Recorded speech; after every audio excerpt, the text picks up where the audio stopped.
HK officiel TV. Eza black té. Donc na HK tout le monde m'a belé. Bon moi na ba gag ba dessin animé biso ba vega ou au monde ba gag to za na kati. Ba pièce mo ga danser. Donc au monde ma face yo. Bon moi na HK o bon moi na yango. Bon sepela.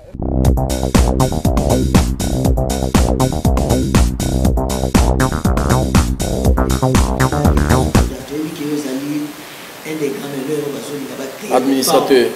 Administrateur, ils ont peut-être d'affiches.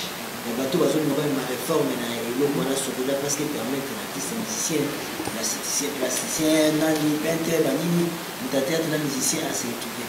Mais le cas est l'Assemblée générale, nous avons mis ça les mains, mais nous avons l'Assemblée générale. Togo est toujours en l'Assemblée, mais si quoi, il y a des gens qui administrateur, il y a Sokoda. Situation ya Sokoda ezali ndenge parce que récemment la justice a fait ça qui papa Vergis raison pour azonga mais tisiko papa Vergis azonga té. Quelle est la suite? Bon ngana oloba lelo nazo attribuer faute na justice ya mboka na biso. La justice congolaise est purement malade, je l'ai dit ouvertement à la télé. Parce que corruption et l'équine na justice na biso. Comment est-ce que Moutazui a réa cour d'appel? Mais les lots sans appel. Donc, appel, ils en appellent, ils sont inattaquables. Ils sont exécutoires. Le jugement de la cour d'appel est exécutoire, inattaquable. Mais au Monikaka, beaucoup au côté de comme un problème, procureur Mora Bengibino, beaucoup de temps, Kangi Batubaka, Yaboya Bangwa, Bofuta Bambongo, on est beaucoup de par force. Au Komona, Nengenini, nous, Kalonga, côté de la société, on a fait qui sont qui PCA. PCA intérim, bonnement. Anganzami akangami batutu au vu de tous.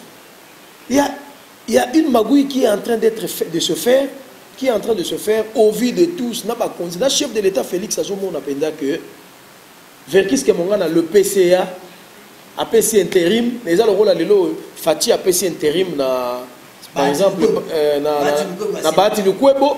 Alors à Kemala tant ngazongi Bati alingozo ayazongate. Bati a créé ba ministre ba boyi ba député ba boyi ote kozongate. Non, statut est ali que prévaut le statut. Il faut toujours en assemblée. Depuis tout ce temps-là bazonga en assemblée té. Nyokalonga mais azome ma société par la force. Azome mangona kiyanke na magui ko bimisa bambongo ko corrompre justice, ko bimisa bambongo ko corrompre bato théâtre, ko bimisa bambongo ko corrompre na ba artiste musicien mususu. Ajouta la faiblesse autres en il y a ba Covid situation sanitaire, ba auto PC 1,7 million à Zumbongwana à Leyango avec quelques artistes moqués, bateau bazar en obédience naé à Kabel ba mo ba miette ou etikali mo azu a sombi palais na njili a sombi bo donc voilà un peu le niveau to commis. Nous kalongo za PCA tiazali administrateur lokolanga. Statut Zolobake, le PCA a droit de céder l'intérim à n'importe quel administrateur de son choix. La PCA qui est comme étant administrateur. Tant que mandat, Anganzami, Lelo Verkis Libanda, mais Verkis a gagné le procès. Chef de l'État, Ozomona, Verkis a gagné le procès. Tozonga Siko na Bamakambu, Verkis a gagné le procès. Le procès verbal, nous préjudicié est tombé. C'est lui qui doit revenir pour la société. Mais nous allons créer une manœuvre dilatoire, avec qui côté IG est bien d'adossé en communication et simbité. Pas tierce opposition. Tierce opposition par rapport à quoi? Bon, le quoi tu sali tierce opposition? Le but est bon, suspendre l'exécution, mais suspendre arrêter. Donc nous Kalongo n'a pas le droit de poser des actes dans la société. On se comprend, mais il est en train de poser des actes. Entre autres, il a convoqué l'Assemblée. Et il a convoqué l'Assemblée, il a invitation à invitation Mobimba et la signature. Donc la personne qui a convoqué cette Assemblée est anonyme. Est anonyme, mais ça valable. Botala, place à signature. Signature, Mouta signé, point d'interrogation. C'est pour quelle date? Le 11 septembre, selon lui. Donc, l'illégalité est en train de battre son plein au sein de cette société parce que la société est en train d'être gérée par les magouilleurs, les gens sans cœur. Papa déjà mais combat na yo et moi qui d'abord la santé pénitentiaire avec bien Matala. Oui. Mais est-ce que aux autres raté que aux hommes Naza prêt à cause de l'illégalité dans la prison. Et pardon, à cause de la légalité dans la prison. Je suis prêt à cause de la légalité dans la prison. Parce que moi, je suis légal. Dans tout ce que je suis en train de dire, c'est conformément à notre statut. La société est régie à des textes, à un statut. Ce statut stipule quoi? Statut Ezali. Que depuis 2015, comme en 2021, société est sans statut. La société avait un statut. Et que prévaut le texte du statut? Et puis, nous devons savoir que cette société est régie aussi. Nous devons fonctionner conformément à statut de loi OADA. Vous comprenez? Nous devons fonctionner conformément. C'est un peu complexe. Nous devons fonctionner conformément à statut de loi OADA. Et l'obéline. Mais là, c'est comme toute la situation de blocage. Solution pour les années. C'est bon qu'il n'y ait pas. Solution, non, solution Ezali. Solution Ezali. Ce qui est un chef de l'État, il faut chef de l'État beta liboko na mais ça pour na dossier sokola. Solution Ezali, ce qui est un premier ministre. Premier ministre faut beta liboko na mais ça. Bavanisa biso total qui est légal, qui est illégal. Ce qui mboko tozana ministre de tutelle ou ministre de la culture, il faut ministre on a beta loboko na mais ça. Yango tokene ko mona ministre. Non, toujours c'est la réponse là. Parce que le ministre a eu une recommandation à Bisso. A eu une demande à Bisso. A eu un Bisso. A monique un quart selon le statut. Un quart il y a un coopérateur. Parce que dans le statut, je crois, l'article 41 et lobby boy. Ce qui va comme une affaire un mandat. Ça a droit à postuler. Bossali mandat un mandat de 3 ans renouvelable une seule fois. Bossali mandat de 2015 à 2018. Premier mandat. De 2018 à 2020, deuxième mandat. Alors, qu'est-ce que vous allez faire? Bogotika société, il faut convoquer l'Assemblée avant la fin de votre mandat. Pour vous aller la qualité.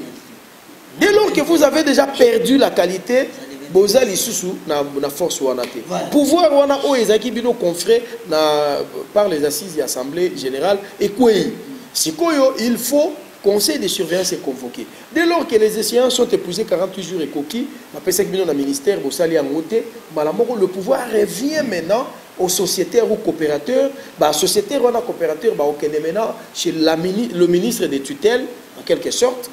Mais chez le ministre des tutelles a joué un veto, a créé un comité préparatoire, un comité de crise. C'est ce qui va nous amener à l'Assemblée générale. Et l'Assemblée on a ordinaire, après toqué na extraordinaire. Mais bango bali est électif. Bango bali ba bandana extraordinaire, c'est pas qu'il y a ordinaire. Le bali ba ça la inverse, ba inversé. Baza na qualité té. Vraiment baza na qualité té, baza la galant, baza na galanterie, ya kotika société. To continuer to lire ba konze mususu o bako kamba société. C'est ma question. Souka et la actualité, ba frère nayo, les frères d'armes comme on dit ba musicien, ou rançon nous nayo Galatia. Na Zénith, vient na Yorambo, na New Arena, Moketonga, je crois, Blétation na Maribel, faire épée na Casino de Paris, musique na Bissouzou, na Isol, na Fama, résistance quand même, combattant. Mais en tant qu'artiste et musicien, tu es dans les pères, Vandana Batou, tu es parmi les artistes dans le monde de Portugal. Moi, message ne peut pas ça. Non, message n'a pas Césali d'abord. Un pays, la culture, c'est le socle d'un pays. On reconnaît la valeur d'un pays à travers sa culture. Bamboka le roi Congo Oyo, politiquement rien ne marche. Depuis mon bout à joie bord, peut-être tu es que sur Fatia ou bien. Mais tout le monde est net. Pour nga nako le banan teke bien. Pour nano elo monter pour li social en vandité justice yango toujours le la télévision. Alors ba pays le kola ya biso oyo ils ont reconnu rien que culturellement. Alors ce qui bino bandeko ba combattant bozo peki sa culture na biso est œuvré. Bon eza lokola mwana azobo ma identité na ye. Nga naza mopende mokwesu. Naza muto abandondo. Lelo oyo je suis fier de dire que je suis mopende, je suis mokwesu. Ya Modikalunga. Ozo combat ya kisunzu, papa nanga muto kisunzu mokwesu ya kisunzu. Mère daza mopende. So le longa na komo kende place moko boya na moni ba kwesu baye na ba no menacer bango ba pende baye na no menacer bango c'est que na besoin ba kwesu bayo kana susciter va disparaître. Donc bateau ba combattant ba joua ba prendre conscience que c'est notre culture qui est en train d'être manœuvrée, menacée. Donc c'est notre culture qui est en péril lorsque nous posons des actes ya komenasa ka bandeko na biso. Musicien mon côté à la politique na mboko yo. Ba ko benga yo yembela Kabila, biso tout yembela Kabila. C'est un service. L'artiste est universel, l'artiste est apolitique. Et ça le là, les lots qui ba combattant bazana bandeko na bango bazana ba mécanicien. Kabila ou Félix abengi bango que non bon c'est la karba boya. Ceux qui les lots oyo ba combattant na bazani bandeko ba médecin te Kabila belito Félix abeli ba traité. Mais pourquoi les lots biso artistes car le roi to yembela Kabila comme un problème. Vous allez quand même la mitou beau réfléchir en homme. Et sa culture n'a pas été en péril. Les lots tout le makambo ba ivoirien ba ole kabiso ba Tanzanie. Est-ce que pays local la Tanzanie? Moi j'ai fait 6 fois la Tanzanie. Nana Zagistar. Madilo azobeta kuna plein à craquer. Chanteur mo kutu ba benge petit mobulu. Petit mobulu ba benge nani. Ba boseni komuna ye. Le tien à 100% Moboulou. Petit Moboulou a dit danser et vivre la musique. Petit Makamuna, petit Rétro, petit Moboulou. Petit Moboulou, oh, bah, comment on benga le tien à 100%. A qui est danseur, chanteur, mais les lots, qui est en Tanzanie, ma les autres koufa. Mais les lots au Tanzanie, et comme on dit, ceux qui ont diamant, ceux diamant platinum. Et c'est pas petit, on a besoin de faire face maintenant la musique. Bisous, on a besoin de dire, toquer, on a kenda bamboka loko là bas, Dar Salam, on a kenda ba Arusha, on a kenda ba Mwanza, tout bête ba concert. Donc on bête na salle il y a 28 000 personnes, salle comble, ba tout sous libanda. Mais les lots va comment dominer biso pourquoi parce que ba combattant bozo bête ba master, bozo menacer musique na biso ça les sous la force té. Bah comme qu'on imposer biso style na bango ya koteka ka musique na ba en ligne. On biso musique na biso koteka na Fnac. OK la Fnac au sombi adresse tipo pour acheter. OK bonnet ba à l'ordre réseau bimabo Eva Zalomé na na Fnac au sombi. Mais les loyo batu wana ba imposer biso style na bango. Pour tout l'accès pour l'accès que baso coloniser biso ba comme ko ba coloniser biso. Biso ba artiste toujours ça la qui tipo ba fali pour ba beta bango ba arme. Même ba faire ba beta ba arme. Ba ouais rapper baso beta. Donc toujours beta. Zomban, mais bateau bazo bomba musique n'a pas comme la combattant. Il y a un juste un combattant. Mes chers frères, boza la quand même bateau. Botala et pas été outil. Boti ba artiste ba bêta, mais bon s'apprendre né na ba politicien lorsque la politique ne tient pas. Ce politique est aussi mbaté, biso au mona Kabila ki kuna ba ya ba telemele ba bambé ba pomba sale bo. Bosa la yango pe. Zomban. Pour bangonde bateau ba ba politicien. Biso za ba politicien te. Mais bon, pourquoi l'artiste est basali binonini, mes chers frères. Tout ça là-bas. Bozo bomara culture en boka boye. Bozo boma identité na bino. Moi, tout ça la question parce que tu es bien à l'époque polémique et là il m'a cassé. Acheter coûte là qui ciment tout ça derrière pour contraindre JB tout ça mais polémique dans le lieu autonomie et ils ont continué. Est-ce que tu continues polémique c'est le négo vivre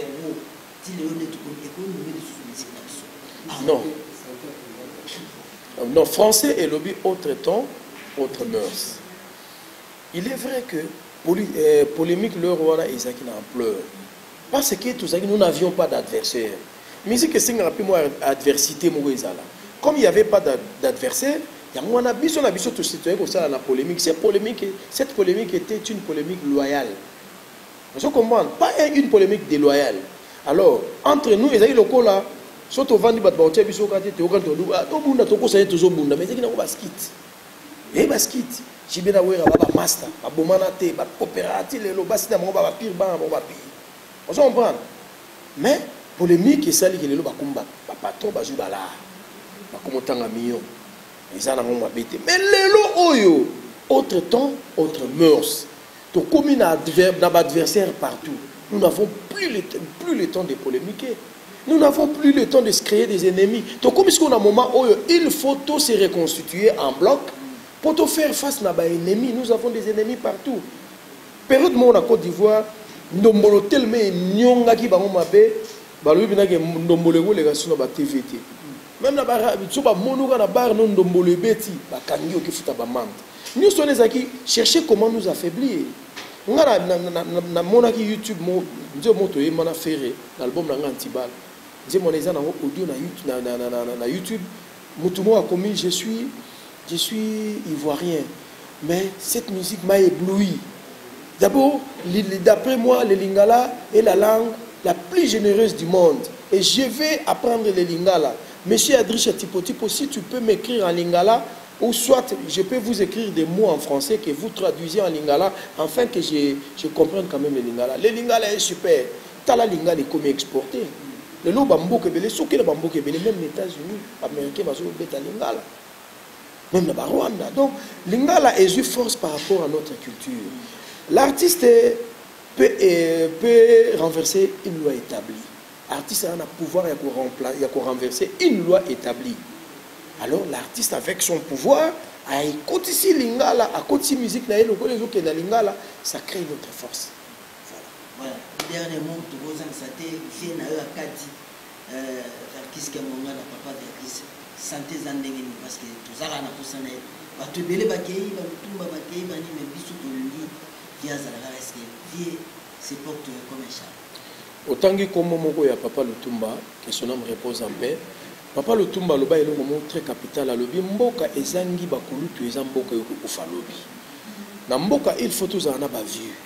Ce sont ceux qui ont taillé la route. Ils ont, en quelque sorte, ils ont sarclé le chemin, ils ont sarclé le champ. Il faut tous à la reconnaissance envers Bango. Même Bango, quand on se comporter, on a présent vers qui c'est ça la mawa. Parce que vers qui ça aide et pétro, vers qui ça bateau et tout tika Bango.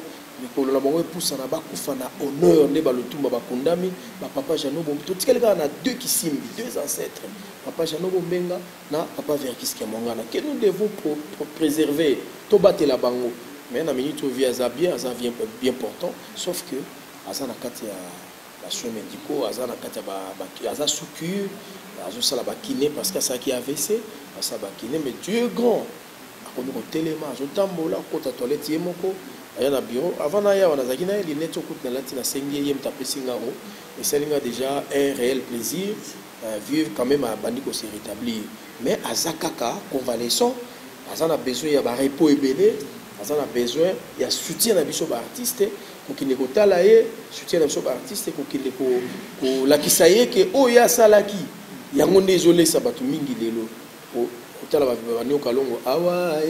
c'est pas la peine que vous m'aboliez comme une atmosphère carré. Mouta produisant c'est Nyo Kalongo. Donc, et pardon, c'est Verkis Kemongana. VV Saint-Terre. Au Talabanze Mbebele. Nous sommes là. Banze Mbebele. Même Bazaïko. Oui. Nous sommes là. Soko Yoka. Oyoka Netiba. Tegabiso. Bonsoir, bon couille, bébé, coupe seiko, dans un tipo, bébé, pourquoi, bébé, mon ta produisant, c'est Verkis. Ok, combat, vévé,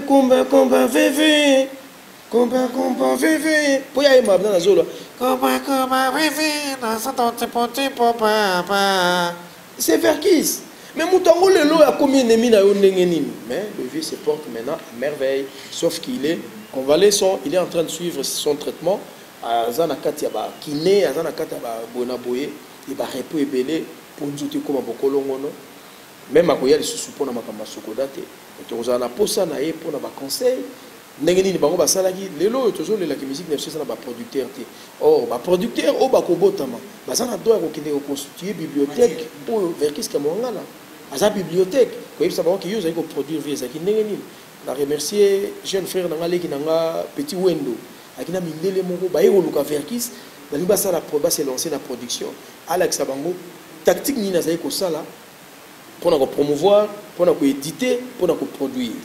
Donc babilo qu'on a ni ce plus important. Merci. HK officiel TV, eza Black T. Donc na HK to mona makamebele. Bo mona ba gag ba dessin ni mene biso ba vegao. Au moins ba gag to na kati ba pièce moko danser donc au moins ma face oyo bo mona na HK o bo mona yango bo sepela